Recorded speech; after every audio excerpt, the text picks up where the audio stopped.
যোৱাকালি কোকৰাঝাৰ জিলা কাৰিগাঁও মালচিং ৰোডত সন্ধিয়া সময়ত যি এটা অপ্ৰীতিকৰ যি ঘটনা আৰু এই ঘটনাত চিকনা জহলাও ওৰফে ৰাজা বিস্মিত বসুমতাৰী ৩০ বছৰীয়া এজন যুৱক আৰু তাৰ সৈতে থকা প্ৰভাত ব্ৰহ্ম আৰু তাৰ পুত্ৰ জাগিৰাজ ব্ৰহ্ম এই তিনিওগৰাকীৰ ওপৰত যি এটা বৰ্বৰ আক্ৰমণ আৰু অমানৱীয় যিখিনি আক্ৰমণ সেই আক্ৰমণক লৈ চিকনা জহলাও ওৰফে ৰাজা বিস্মিত থিতাতে মৃত্যু হয় আৰু তেখেতসকলৰ যি স্কৰপিঅ' বাহন আছিল সেইটো দুষ্কৃতিকাৰীসকলে হত্যা কৰি পেলাই তাক জ্বলাই দিয়ে, গাড়ীখন জ্বলাই দিয়ে। আৰু এই ঘটনাক নিখিল বড়ো ছাত্ৰ সন্থাৰ তৰফৰ পৰা আজি আমি তীব্ৰ ভাষাৰে আমি গৰিহণা দিছোঁ আৰু এই ঘটনা কি কাৰণত হ'ল, কিয় হ'ল, কেনেকৈ হ'ল, ক'ৰ পৰা এইটো সংঘটিত হ'ল, যিহেতু আমি জনাত এই তিনিওগৰাকী এই ছাইডত বিভিন্ন সময়ত তেওঁলোকৰ বিভিন্ন কামৰ কাৰণে গৈছিল আৰু এই স্থানীয় ৰাইজে তেওঁলোকক ভালকৈ চিনি পায়। তৎসত্ত্বেও আমাৰ যোনটো তথ্য সেই তথ্য অনুসৰি যে চোৰ বুলি তেওঁলোকক যি আক্ৰমণ কৰা হ'ল আৰু তেওঁলোকে কৈছিল যে আমি কোনো কাৰণত চোৰ নহয়, আমি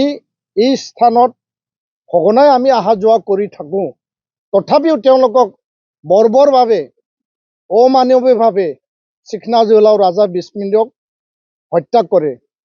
এইটো কোনো কাৰণত গ্ৰহণযোগ্য নহয়, কোনো কাৰণত কোনো বিনা কাৰণ নোহোৱা স্বত্তেও, কোনো দুখ নোহোৱা স্বত্তেও আইন হাতত তুলি লৈ পেলাই কাকবা জন্তুৰ দৰে হত্যা কৰিব, সেই ঘটনাটো আমি নিন্দা কৰিছোঁ, গৰিহণা দিছোঁ আৰু যিসকলে এই ঘটনাৰ লগত জড়িত আছে, যিসকলে এই ঘটনাটো সংঘটিত কৰিলে তেওঁলোকক অতি শীঘ্ৰে কৰায়ত্ব কৰি পেলাই কঠোৰতম শাস্তি বিহিব লাগে। কোনো কাৰণত এই পাব্লিক মুভত যিখিনি মানুহে এই ঘটনাৰ লগত জড়িত আছিল, লাঠি শিলগুটি লৈ পেলাই যি ধৰণে হত্যা কৰা হ'ল আৰু দুগৰাকীক মুমূৰ্ষু অৱস্থাত পেলাই থৈ গ'ল, তেওঁলোকৰ ওপৰত কঠোৰ পৰা কঠোৰতম ব্যৱস্থা হ'ব লাগে। অসম চৰকাৰক আমি দাবী জনাইছোঁ, মুখ্যমন্ত্ৰী ডাঙৰীয়াক আমি দাবী জনাইছোঁ,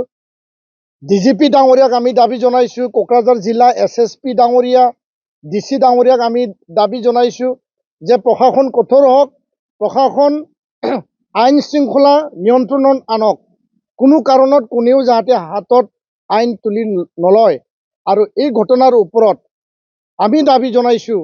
যে এটা উচ্চ পৰ্যায়ৰ তদন্ত হ'ব লাগে। কিয় কোনো কাৰণ নোহোৱা স্বত্তে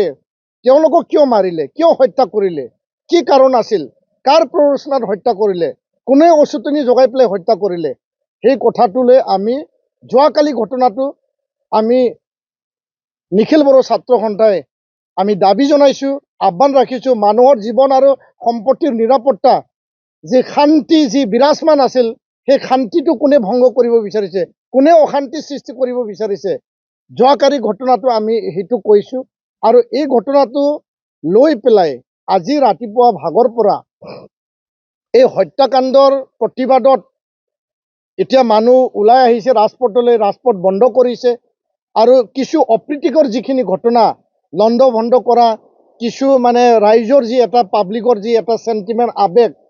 এই হত্যা কিয় হ'ল, কেনেকৈ হ'ল, এই আৱেগত কিছুমান যিবিলাক এতিয়া ঘটনা চলি আছে, সেই ঘটনাটো প্ৰশাসনে, চৰকাৰে, জিলা আয়ুক্ত আৰু আৰক্ষী আয়ুক্তই অতি শীঘ্ৰে নিয়ন্ত্ৰণত আনিব লাগে, ৰাইজৰ লগত আলোচনা কৰিব লাগে, ৰাইজৰ লগত আলাপ আলোচনা কৰি পেলাই নিয়ন্ত্ৰণত আনিব লাগে। আৰু আমি দাবী জনাইছোঁ যে দোষী শাস্তি পাবই লাগিব, দোষী কৰায়ত্ব কৰিবই লাগিব আৰু দোষীক চৰম পৰ্যন্ত আইনৰ আওতাত শাস্তি বিহিব লাগিব। আৰু এই হত্যাকাণ্ড কিয় হ'ল,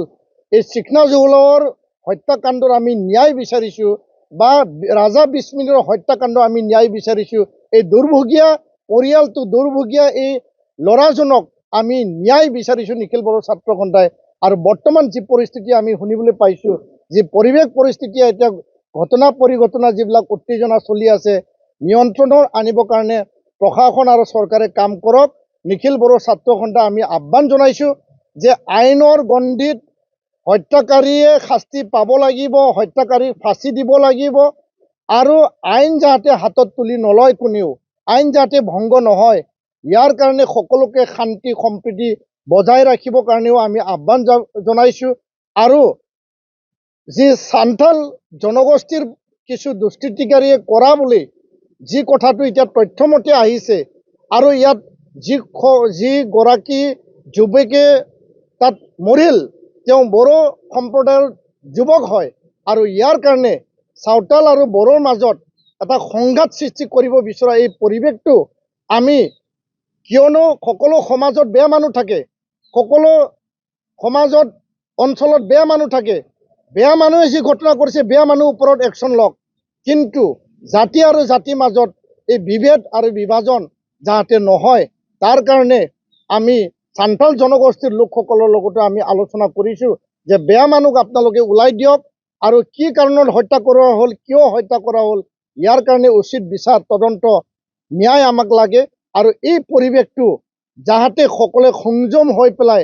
শান্তি বৰ্তাই ৰাখিবৰ কাৰণে, সমন্বয় বৰ্তাই ৰাখিবৰ কাৰণে যাতে সকলোৱে মানে কাম কৰে, তাৰ কাৰণে আমি আহ্বান জনাইছোঁ, আমি দাবী ৰাখিছোঁ। ধন্যবাদ।